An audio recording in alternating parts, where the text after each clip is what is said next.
Hey everyone, welcome back to In the Alley. My name is Cody. I'm glad you guys are back for another video. Week 8, second half of the Saturday preview. And with that, we'll be done with Week 8. We'll get caught up on Week 9 in the coming days as we preview Week 10 as well. So again, thank you for being patient and trying to stick it out with me as I'm trying to get these recaps and get caught back up. And we'll just dive into it with Week 8. Kicking things off in Vegas, it's going to be San Antonio and the Nighthawks. Zach Reeder's going to take the snap with 10 minutes to go. Throw to the goal line. It's going to be intercepted by the Nighthawks as they take over.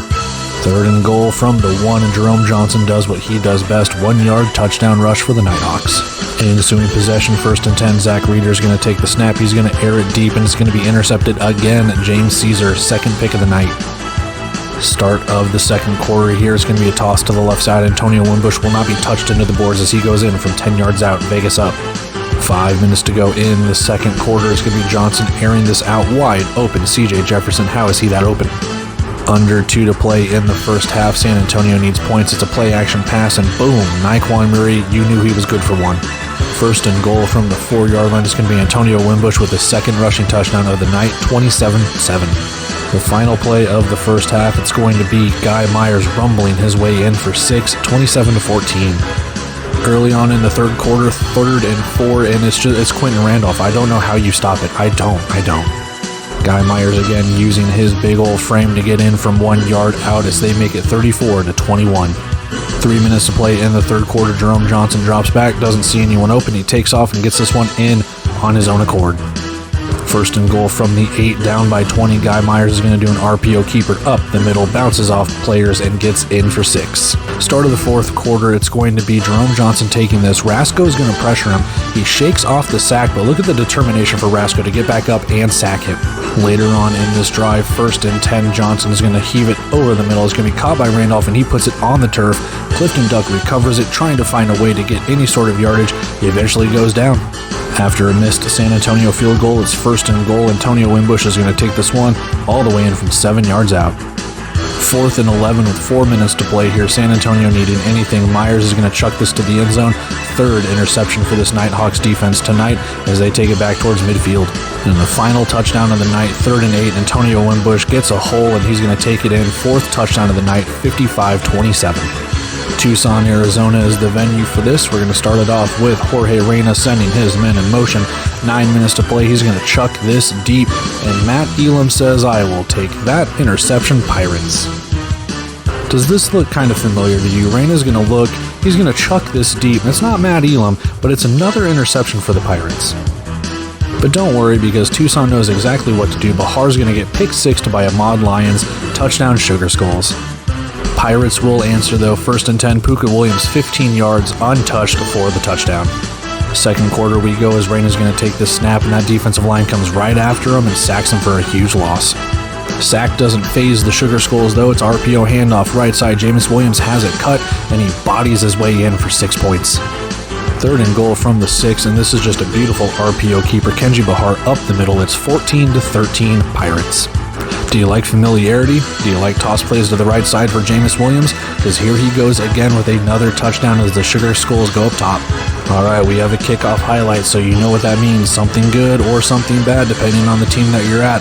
Jarrell Buckner's going to make this something good for the Sugar Skulls. He has a lane, he stumbles, he bumbles, but he's going to take this all the way in for a kick return touchdown. 10 minutes to play here in the third quarter. Is going to be an RPO fake, and Jorge Reyna able to keep himself down at the 1. Could have been a safety for the Pirates.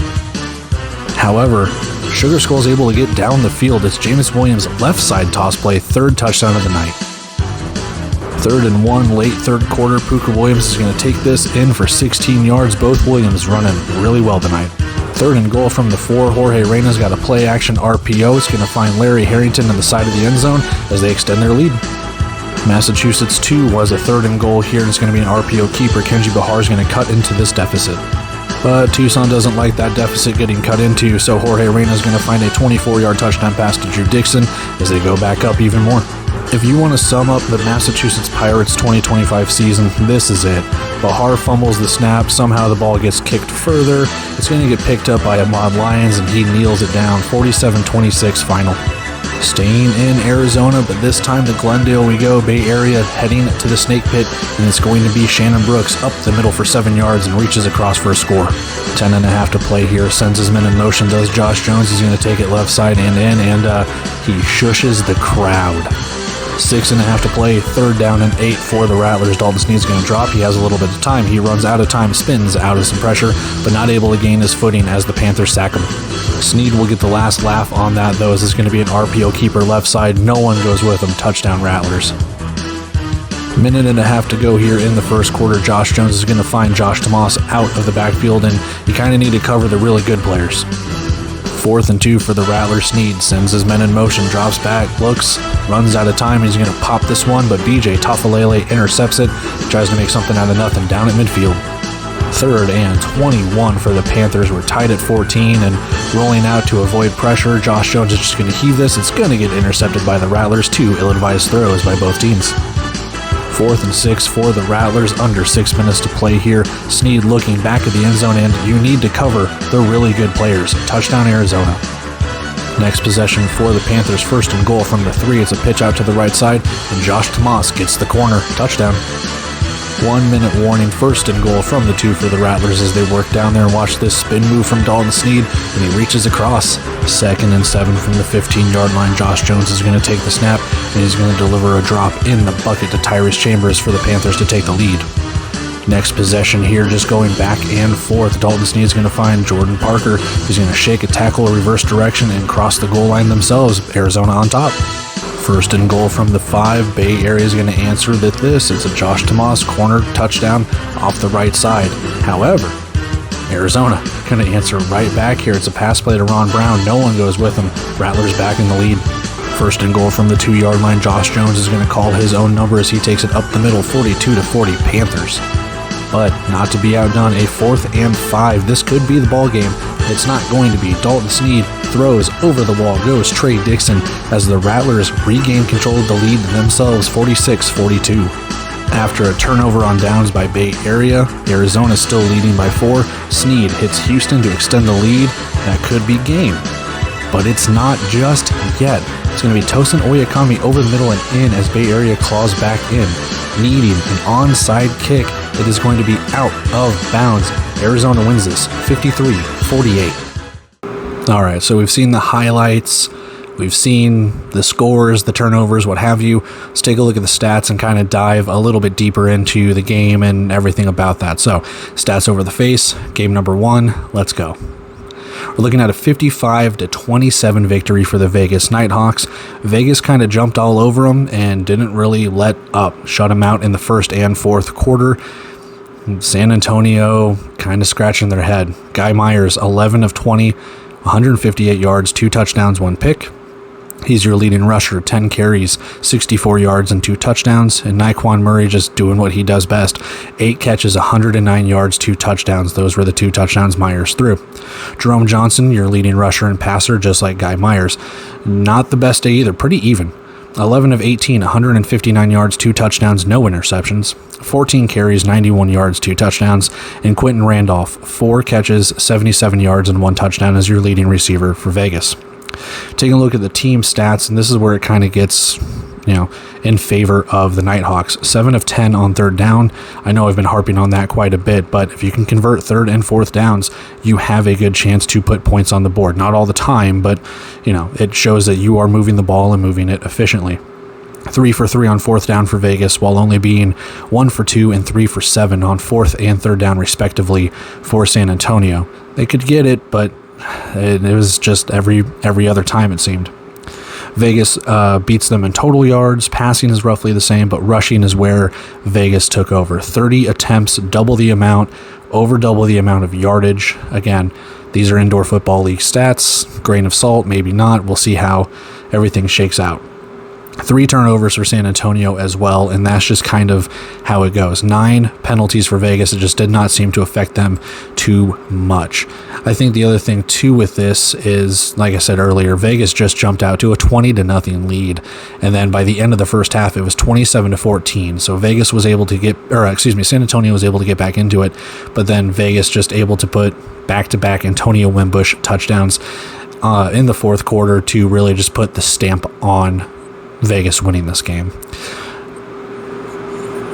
The thing I want to talk about here, and obviously hindsight is 2020, is Zach Reeder started this game and then Guy Myers came into it and he took over, but then just kind of faltered there at the end of the second half.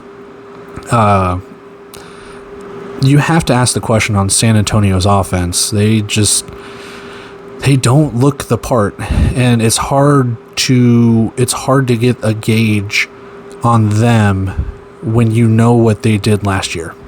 When you know what they did last year with Sam Castronova slinging the ball all over the place, and you have to taper your expectations for this year, which I've done, and I'm sure plenty of other people have too, but man, it has kind of fallen off a cliff a little bit, and you're kind of searching for answers because only 27 points, and you gave up 55. So, like, the defensive issues are still kind of there as well for San Antonio.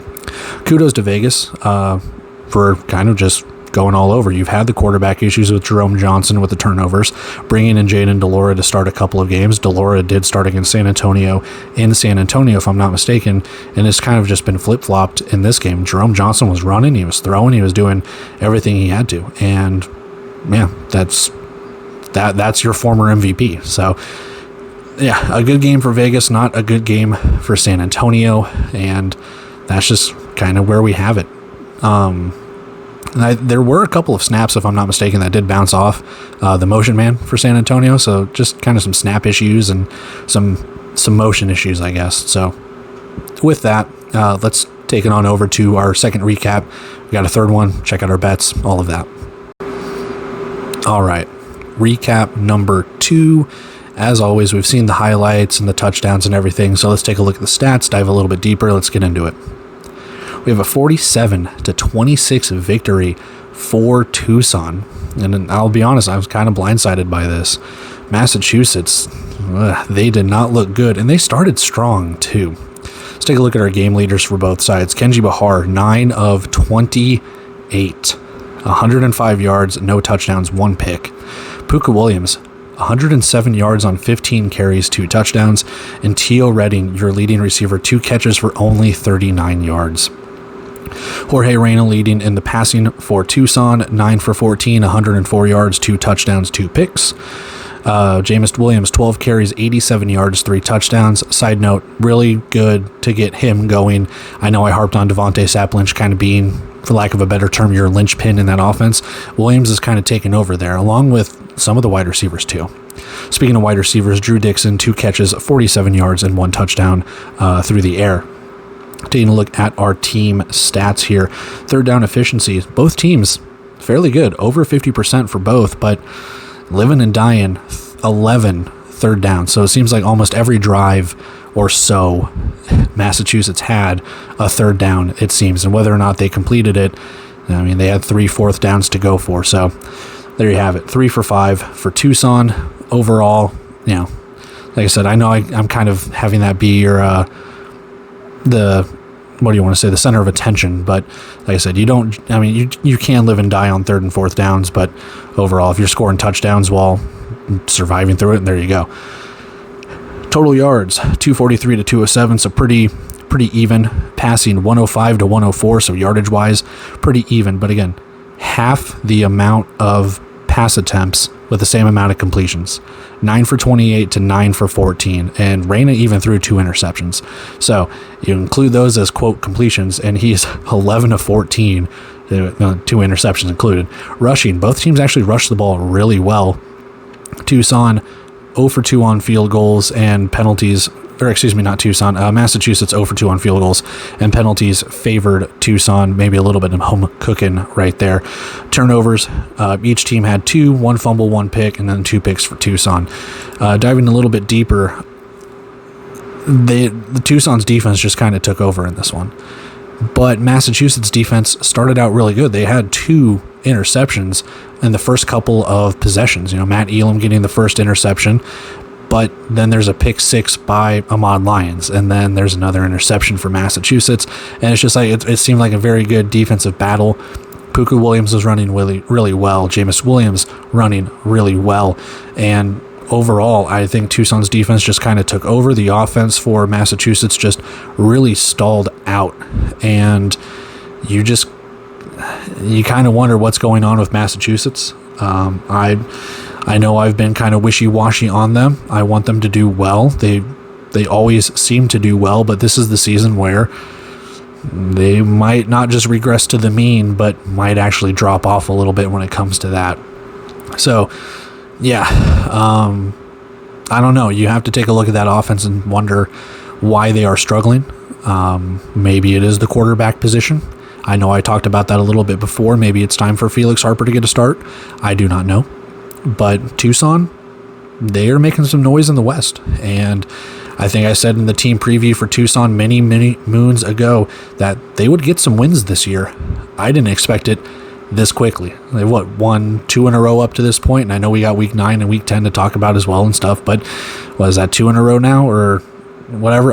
They've done pretty well for themselves, all things considered. I think they're in a playoff spot or pretty damn close to it. So there you have it for this one.